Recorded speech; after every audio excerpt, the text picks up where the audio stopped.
Olá, bem-vindos a mais um episódio do TourQuest. Hoje eu estou aqui com Carlos Iraci Coelho Neto, que é um guia de turismo aqui do nosso estado. Ele vai falar hoje sobre as atividades de guia e vai falar sobre o turismo também em Bonito e Pantanal, ok? Obrigado a todos, bem-vindo, Carlão. Obrigado pelo convite.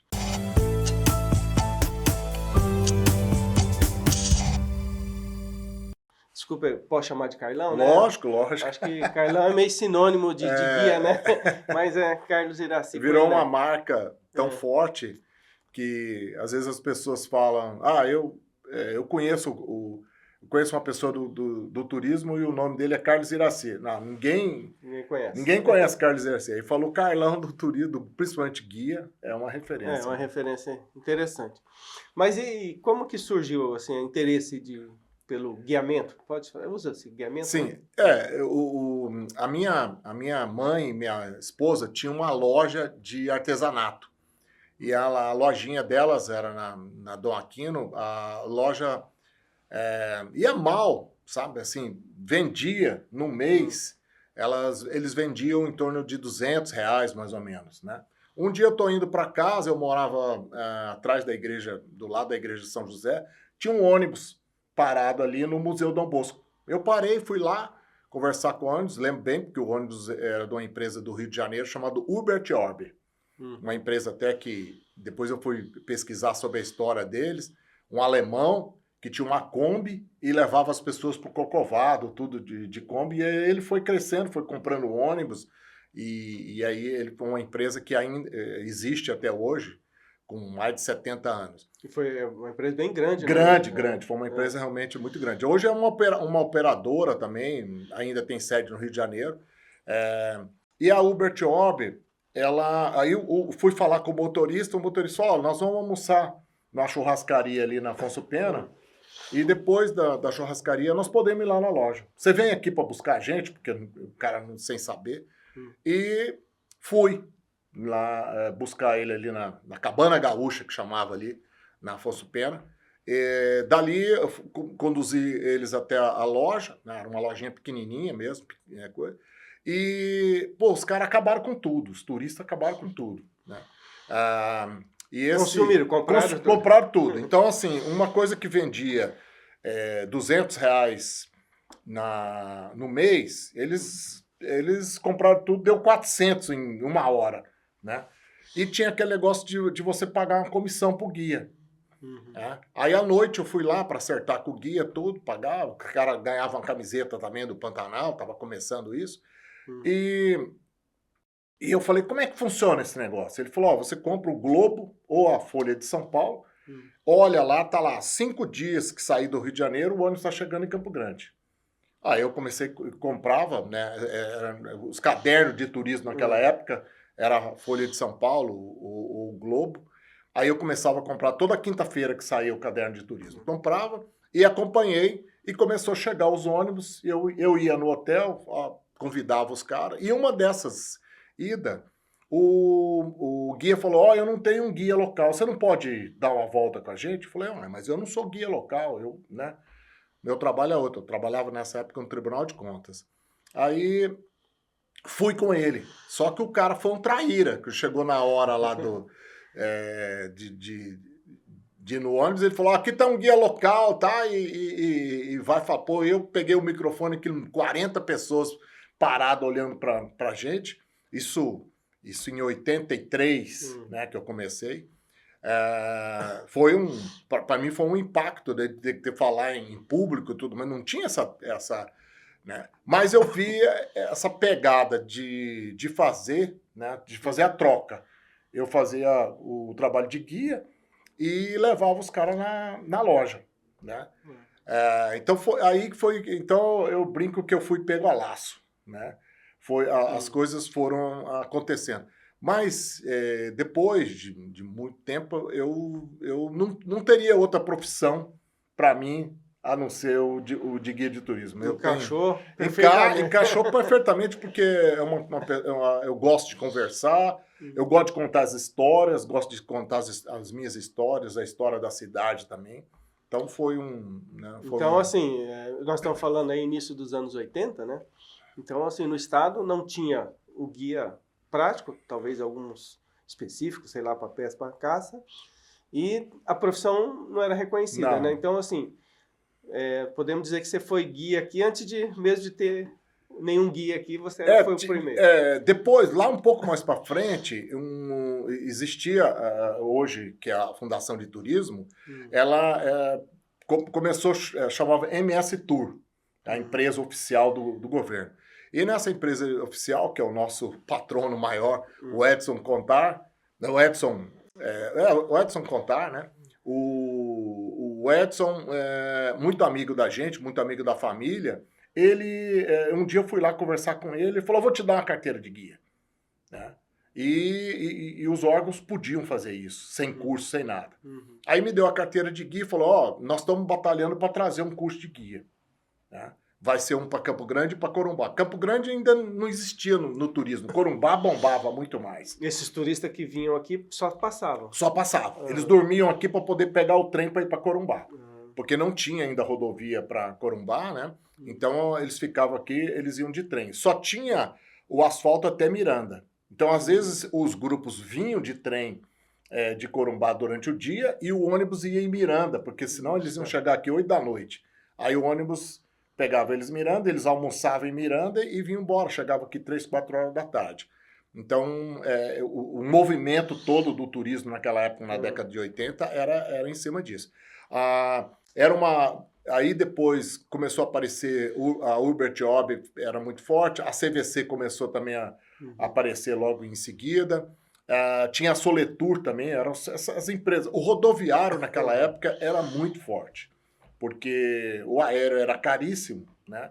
Então o rodoviário era o que girava. Então, aí em 88 foi quando teve o primeiro curso de guia no estado. Inclusive começou primeiro em Corumbá, depois ele começou em Campo Grande. Né? Praticamente o curso foi meio junto, né? Os dois. Esse curso que o Estado promoveu? O Estado promoveu em parceria com a Universidade Federal. A Universidade Federal naquela época foi muito forte porque a grande parte dos professores eram da Universidade Federal. Né? Professor de Geografia, professor de História. O Bogiani deu aula para nós, o professor Paulo Bogiani, o Ivan Batiston também deu aula para a gente. Então era uma elite de professores aí bem interessante. Antes da gente falar da formação em si, nessa década de 80, que os turistas vinham aqui e iam para o Pantanal, basicamente era pesca, nós estamos falando de pesca e de ecoturismo aí. Era as fazendas do Pantanal que eles procuravam? Não, esse turista, você tinha o turismo de pesca, que começou aí na década de 70, 80 mais ou menos, também muito, o pessoal vinha de caminhão, ou até Três Lagoas, e Três Lagoas pegava o trem para ir para Corumbá. Era uma epopeia. Mas esse ecoturismo, ele fazia um passeio de barco em Corumbá, eu fui uma vez acompanhando ele. Você fazia um passeio de barco em Corumbá e fazia com ônibus, aqueles ônibus urbanos, que era o Expresso Poeirinha, que a gente chamava, porque fazia a Estrada Parque. Você vinha ali por dentro, atravessava no Porto da Manga e ia numa daquelas fazendas para almoçar, principalmente ali a Fazenda Santa Clara, que existia. Tudo. Esse era o turismo que existia. E Bolívia, né? Eram uns 3, 4 dias que ficavam ali, né? Nessa época, Bonito nem existia, já existia, mas não se falava de turismo em Bonito, era mais essa pegada. E aí, na volta, eles dormiam mais uma noite aqui em Campo Grande, aqui eles seguiam. Né? Tinham grupos que faziam um roteiro um pouco maior, que saía aéreo, depois começou a aparecer os grupos aéreos.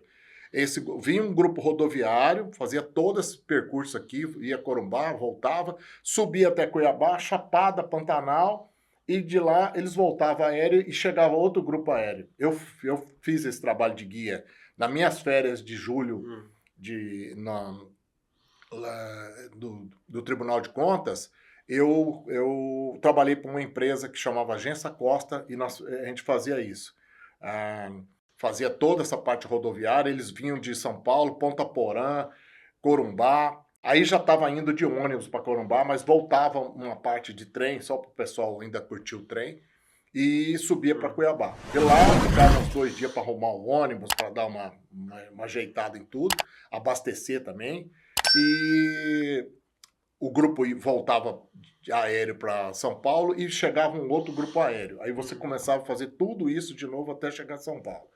Né? Esses eram uns pacotes que começaram, principalmente CVC e tudo mais, saindo procedência São Paulo. Agora, assim, você narrando toda essa operação do turismo no estado, a gente percebe que, por mais que seja atividade de turismo, não é uma coisa fácil fazer o guiamento, né? Você acha que isso é um dos motivos que, às vezes, a pessoa faz o curso e não vai trabalhar na área? Não, eu acho que muito foi...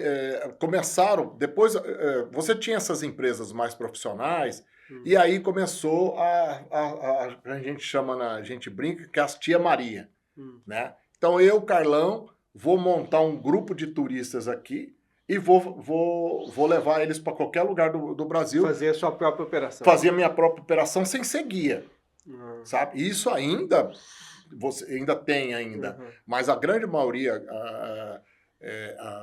que faz esse trabalho tem uma agência, é guia também, né? Então, para poder... mas teve um período que não tinha fiscalização, então não tinha mercado para o guia. Porque o próprio dono da empresa que vinha fazer a operação. Agora, vamos fazer um recorte aqui, então, para explicar isso para quem está ouvindo. Porque a regulamentação do guia, que é a profissão regulamentada, né? Ela é de 93, é isso, né? Isso. Então, assim, o que é dentro da regulamentação, qual que é o papel do guia para não ter confusão? O guia de turismo hoje é uma profissão, talvez é a única dentro do turismo reconhecido mesmo como profissão, né?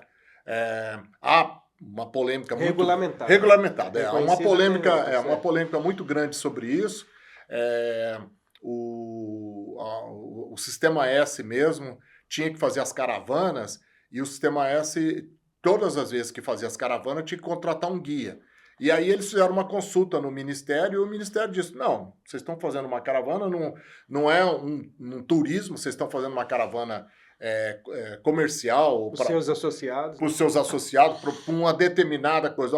Nós estamos fazendo uma caravana para ir para São Paulo para poder atingir o mercado de salão de beleza. Tipo assim, para cabeleireiros e tudo mais.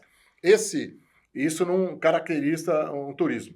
Meu modo de pensar, eu acho que sim, né? O turismo é o deslocamento de pessoas de uma cidade para outra, a gente aprendeu isso logo lá no início, mas eles conseguiram que não fosse mais obrigatória. Porque, pela legislação de 93, o que caracteriza a necessidade de ter um guia de turismo são aquelas viagens comercializadas, né, que eles falam, né? Então, quando você anuncia e vende um pacote ao público em geral, aí existe a necessidade de guia.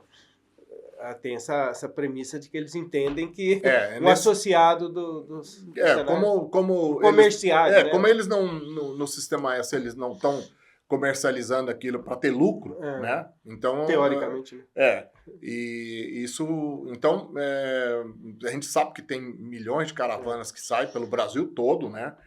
Do Sistema S, então eles não utilizam mais o profissional guia. Agora, assim, fora a questão da legislação em si, mas, assim, a gente tem experiência muito legal, assim, nos destinos mais turísticos. Se você visitar Petrópolis sem um guia, é outra experiência.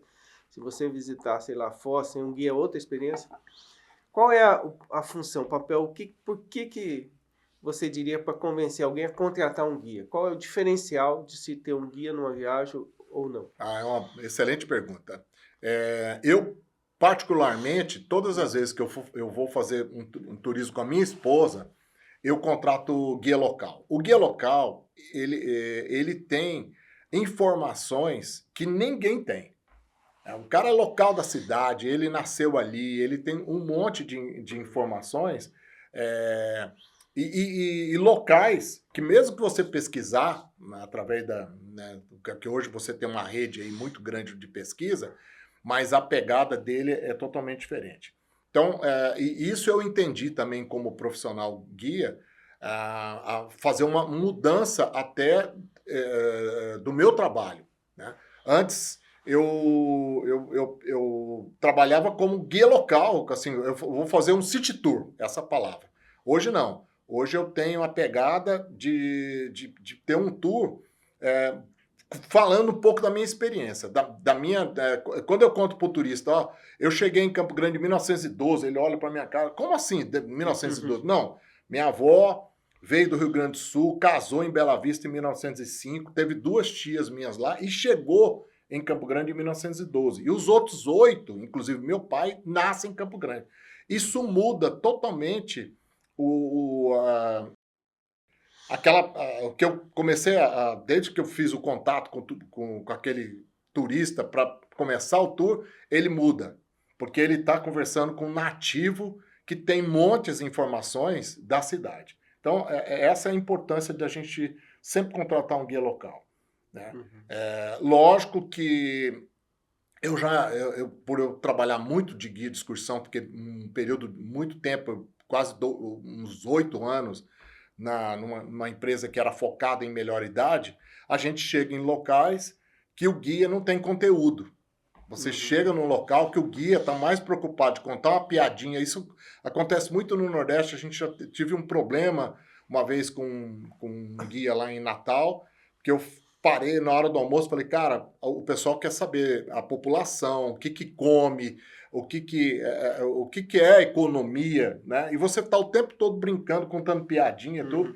Então, a gente vê, né? E você falou de Petrópolis, assim, uma das maiores experiências de contratação de guia foi em Petrópolis, que o cara deu um banho da história do Brasil, né? O cara falou o nome do Dom Pedro completo, que mais de 50 nomes, sobrenomes, né? Ele falava assim, se vocês me interromper, eu vou ter que voltar lá atrás. Ele brincava, né? Se vocês interromper, eu vou ter que voltar lá atrás, porque é uma sequência o nome dele. Mas o cara de um conhecimento, assim, a gente já teve excelentes profissionais. Outra coisa que eu também critico muito é o guia está mais preocupado de te levar nas Arapuca, principalmente Santa Catarina e Serras Gaúchas. O guia ele não está muito interessado em passar conteúdo. Ele quer te levar na lojinha de chocolate, porque ele vai ganhar 10%, que ele quer te levar numa loja de vinho, tudo, para poder ganhar uma coisa. Então, foge um pouco desse coisa. Então, você tem que tomar muito cuidado com quem você contrata para poder ter um bom profissional. Né? Faz muita diferença, porque o caso que eu citei de Petrópolis, né, é porque também me impactou muito, e quando eu fui para a Europa, eu chegava naquela cidade e via tudo aquilo, né, que devia ter um monte de história, eu falava, putz, né, faltou alguém aqui para estar do meu lado, assim, trocar ideia. Então, o que a gente busca no turismo é ter o contato com o local, a experiência. Eu acho que muda muito. Quem já teve essa experiência aí, pode dizer, assim. O ano passado, eu fui com a minha esposa, saímos daqui, fizemos Campo do Jordão, e Campo do Jordão, na hora da pesquisa, eu falei, olha, eu queria conhecer o Vale do Paraíba, porque o meu avô, por parte da minha mãe, nasceu ali na região de Taubaté, do Vale do Paraíba, ele me contava as histórias dele ali, eu queria conhecer essa região, né? E aí nós fomos e fomos dormir em Cunha. E lá eu encontrei uma guia, né? E aí fiz o contato com ela, tudo, e ela começou comigo 8, 9 horas da manhã e ficou até 6 horas da tarde, por aí. Eu tenho certeza que se eu tivesse sozinho, eu não ia ver tudo aquilo que eu consegui ver junto com ela. As histórias, porque ela é nascida ali também, o pai era da roça, então ela foi criada na roça, toda uma vivência dela, né? Inclusive ela é funcionária da prefeitura, ela era concursada da prefeitura, trabalhava no departamento de turismo, e isso era os finais de semana, como era um sábado, ela pôde me atender. Assim, até minha esposa falou, puxa, mas vai ficar com uma pessoa o dia inteiro dentro do carro, né? Mas, depois, no final, minha esposa falou, cara, que fantástico o trabalho dela. Então, inclusive, depois eu conversei muito com ela e dei dicas também dela enriquecer, né, pela minha experiência, enriquecer um pouco do trabalho dela, porque ela conta as histórias dela também, né? E isso é o diferencial do turismo. Agora vamos fazer aqui uma questão aqui na prática. Aqui. na minha fala como professor, eu falo assim, olha, Campo Grande recebe a maioria dos turistas, maioria não, talvez os turistas que vêm mais de longe, como passagem, porque ele busca Pantanal e bonito, né? Como seria na prática, por exemplo, qual é a visão? Aí você vai falar de forma comum, alguns falam assim, eu não fico em Campo Grande, eu só durmo porque não tem nada para fazer, né? O que você na prática falaria assim para... O que tem de diferente em Campo Grande para o cara ficar, por exemplo, 1 ou 2 dias assim? Vamos fazer esse exercício. Sim, isso é fantástico. Quando, há uns 8 anos atrás, que eu fiz a opção de parar de viajar, que já estava cansado de viajar e queria focar no turismo de Campo Grande, a primeira coisa foi comprar um carro que eu pudesse dar um pouco mais de conforto para o turista.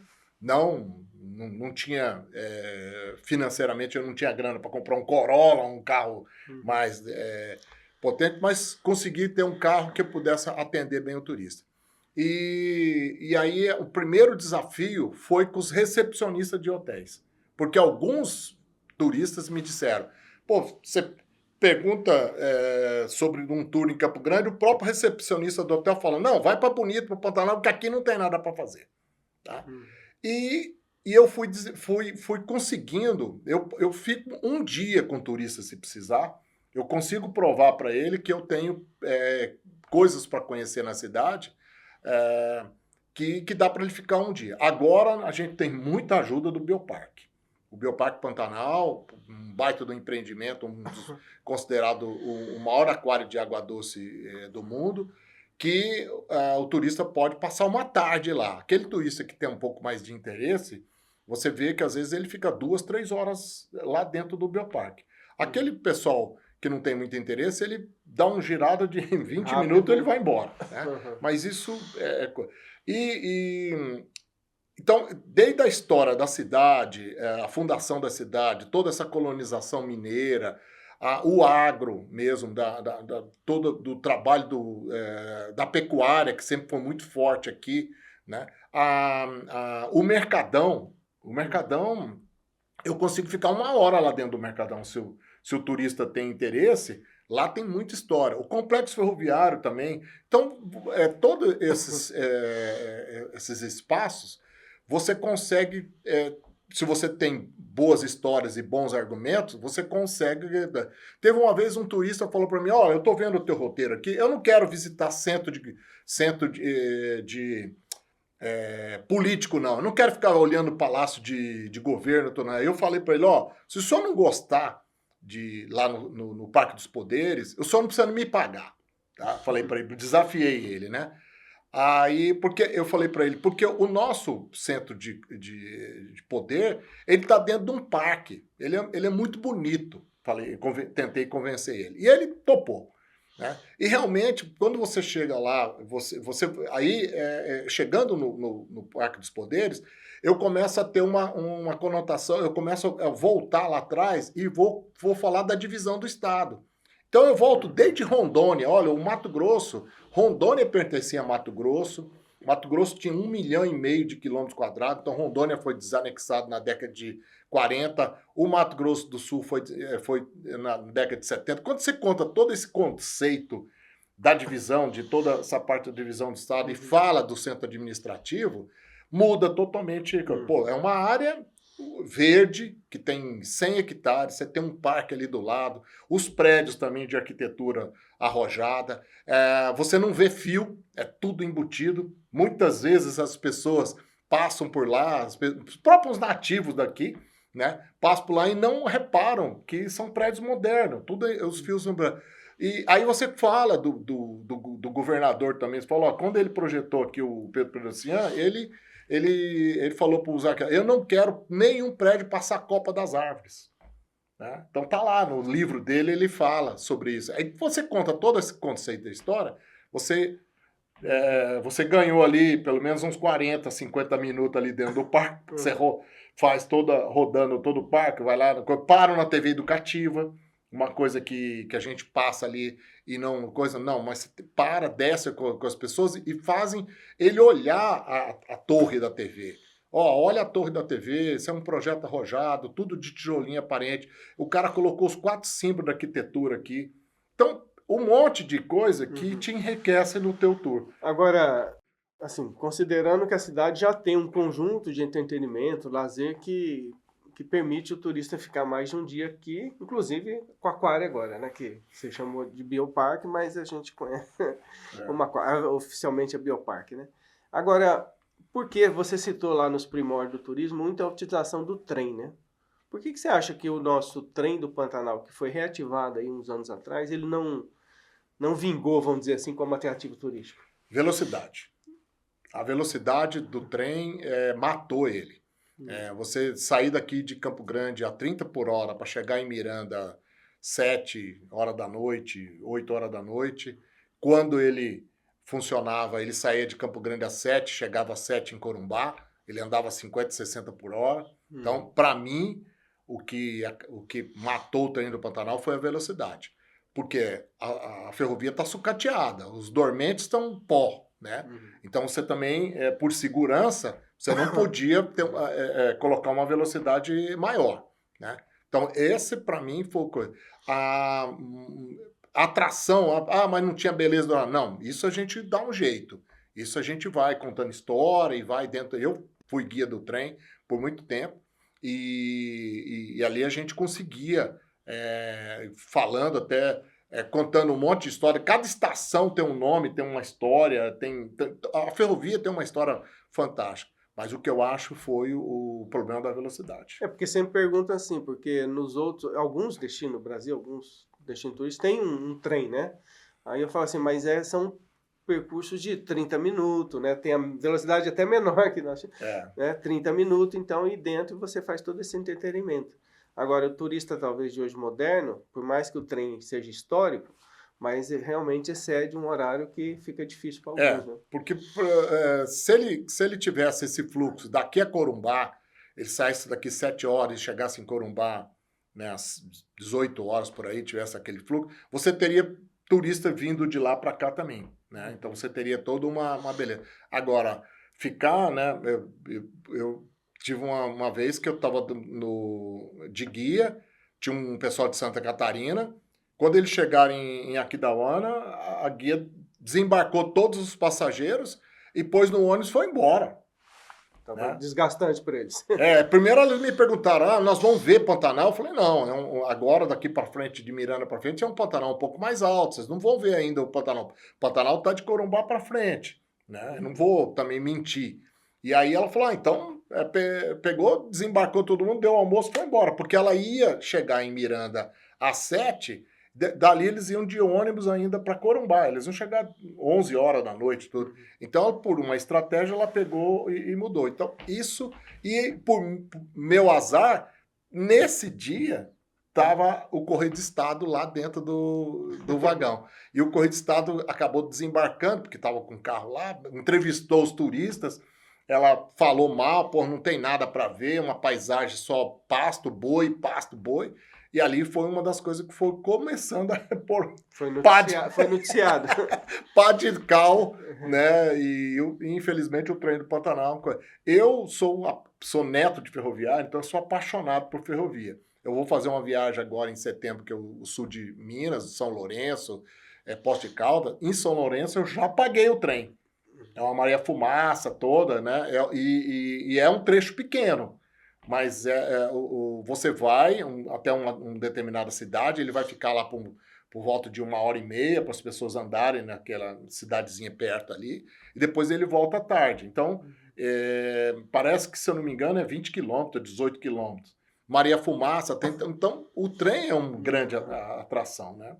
Agora, hoje, nós aqui, basicamente o nosso turismo ainda ele é esse que eu citei no começo, de turistas que vêm na sua maioria buscando Pantanal e bonito e usa Campo Grande como um ponto de apoio, de parada, assim, ou não? Já tem uma certa independência? Não, ainda não tem. Ainda o produto bonito, eu digo que é o carro-chefe do Mato Grosso do Sul, mas a gente está vendo lá no Bioparque, você pergunta para os turistas, o turista fala, não, eu vim para conhecer o Bioparque. Eu vou ficar aquário aqui... do Pantanal. O Aquário do Pantanal. Vou ficar aqui 3 dias, né?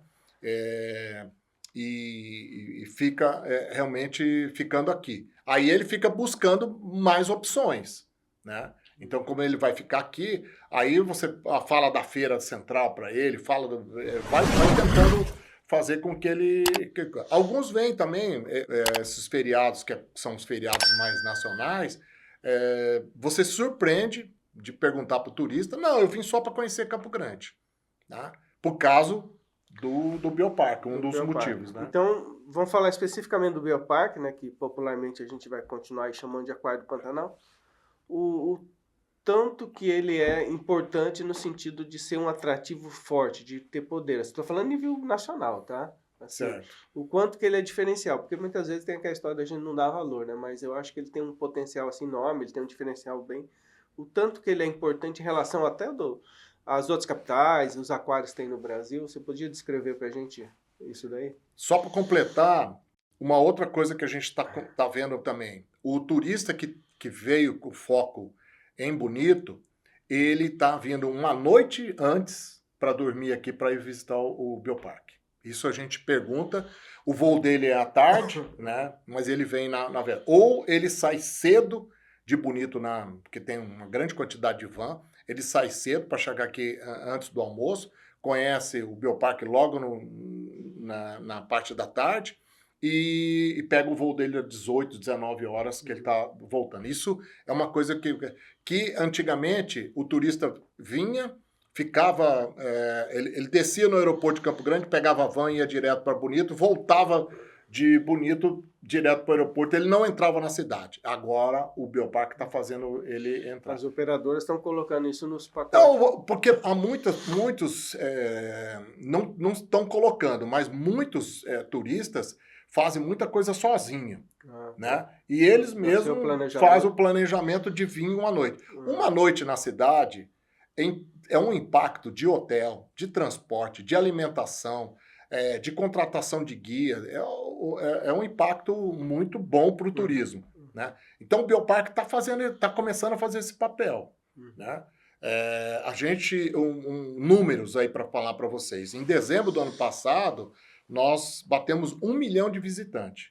122 países já estiveram no Bioparque.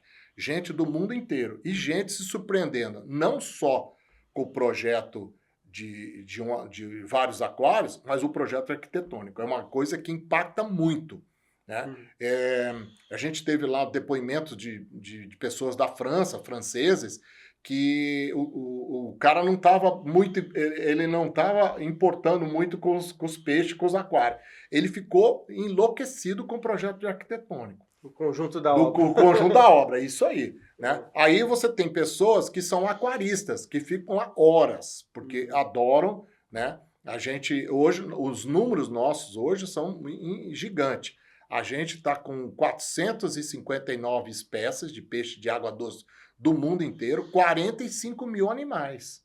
Então, assim, e a gente tem o projeto de pesquisa, nascimentos aí, a gente teve mais de 50 nascimentos, alguns inéditos para o mundo, né? Então, você tem um contexto ali gigante. Agora, a gente fez uma renovação de equipe e nós, até saiu um videozinho nosso lá, agora nós temos, porque isso faltava para a gente, por causa da grande quantidade de pessoas que vêm de fora, então nós temos agora idioma japonês, italiano, inglês, espanhol, guarani, tem uma menina nós temos uma menina que é nascida em Pedro Juan, que é paraguaia, mas é brasileira, então fala espanhol, fala guarani, fala um pouco de inglês. Nós temos uma condutora também que fala francês, né? Alemão, tem um dos meninos que está falando alemão, assim, ele não tem ainda um alemão 100%, mas ele consegue se comunicar legal com isso. Agora, em termos de equipamento aquário, assim, comparado aos, sei lá, das grandes capitais de Santos, Cuiabá também tem um agora, Rio de Janeiro, o diferencial é grande, assim? Muito, muito, muito. O Bioparque Pantanal, ele está fazendo uma revolução. Até aqui, até a Universidade Federal, no curso de veterinária, você impactou, o curso aqui comprou ultrassom, tem professores fazendo mestrado e doutorado nessa área de peixes, né? As pisciculturas estão sendo beneficiadas pelos trabalhos nossos lá. A qualidade da água, a qualidade, um monte de coisa que a gente está inovando. Mas assim, é impressionante, eu não sou dessa área de veterinária, nada, mas a gente está em contato com os meninos lá direto, né? Para vocês terem ideia, antigamente, uma piscicultura, começasse a dar uma doença num peixe, o que o proprietário fazia? Ele esvaziava o tanque, matava todos os peixes, colocava ali para ficar aquele tanque em quarentena, e depois fazia o tratamento e voltava. Agora não. Agora, com as coisas que estão sendo desenvolvidas, inclusive com parceria aqui com a Universidade Federal, o proprietário não toma esse prejuízo mais. Ele vai e aplica alguns medicamentos para poder matar, porque existe dentro desses piscicultura, que o peixe está ali, parasitas e algumas doenças que podem dar mortandade nos peixes. Então, a gente está fazendo uma revolução, né?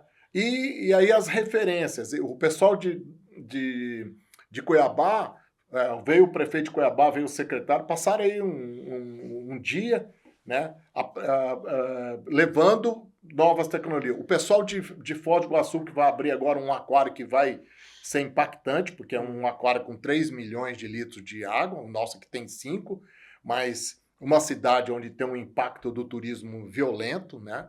E eles já vieram aqui, todos também, para ver um monte de tecnologia que nós temos, né? Muito interessante teu relato pelo seguinte, né? Nós levamos aí desde o final dos anos 90 até 20 anos aí, talvez, para termos o aquário, e nesse decorrer de tempo houve muita polêmica, né? Muitos governantes aí citando que ia gastar nisso porque, né, poderia ter feito outras coisas em vez do aquário, né? A população mesmo fazia muito isso.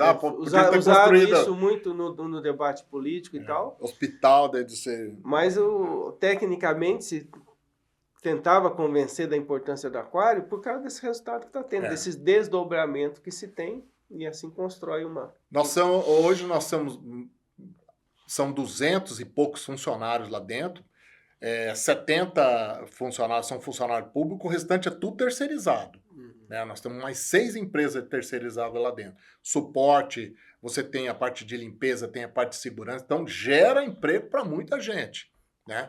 O custo operacional a gente não sabe quanto custa aquilo por mês, mas uma das coisas que impacta muito lá é a energia, que agora 30% da energia do bioparque vai ser através de energia solar, que o governo está providenciando, talvez vai chegar um pouco mais, porque nós lá usamos muita energia, porque você tem 33 tanques e 33 filtros tocando bomba d'água 24 horas. As bombas d'água desligam de 8 em 8 horas para poder, né, porque ela tem uma vida útil lá, e é pauleira aquilo, né, o tempo todo. Para vocês terem uma ideia, se acabar a luz em 40 segundos a 2 minutos, entre os 4 geradores nossos, nós temos 4 motores estacionários, né, que entram, porque se você ficar sem luz, morre todos os nossos peixinhos lá. Isso é feito, todo mês é feito um teste. Desliga tudo, aciona nossos equipamentos lá, para poder colocar aquilo em funcionamento. Então, assim, é uma cidade, né, que atende uma média, um número, em janeiro foram 44 mil, fevereiro 30 e poucas mil pessoas, agora dá uma queda um pouco, mas é em média de 23 a 25 mil pessoas por mês. Durante a semana, a gente tem pico de 800 a 1.000 pessoas, mas no sábado dá 2.600 pessoas. Né? Que são, essa semana, feriados e tudo mais, sempre dá picos. Agora, julho, começa férias, picos também. Aí vai a 30 mil, 35 mil. Mas o período que mais tem movimento, que tem um movimento maior, é dezembro. Porque é férias e há muito deslocamento das famílias. Né? Então, há famílias que vêm para cá para passar Natal, né, passar as coisas, e há famílias que daqui vão para outro lugar. Mas esse deslocamento... Uma outra coisa também que está acontecendo muito interessante no Bioparque, aquelas pessoas que são nativas daqui, nascidas aqui em Campo Grande, vão no Bioparque porque chegou visita em casa. Uhum. E aí você pergunta, você conhecia? Não, eu estou vindo pela primeira vez aqui, né? Porque eu estou com visita que chegou gente em casa. Então, você agora não pode dizer, não tem mais nada para fazer em Campo Grande. Você tem um baita de um programa, né? Que depende aí de cada um, você pode ficar um tempão lá. Agora, para a gente dar um encaminhamento aqui para o final, você está se dedicando lá, trabalha lá o tempo inteiro, mas ainda faz a operação de guia local ou não? Faço. Se alguém quiser ir contratar o Carlão, é possível ainda?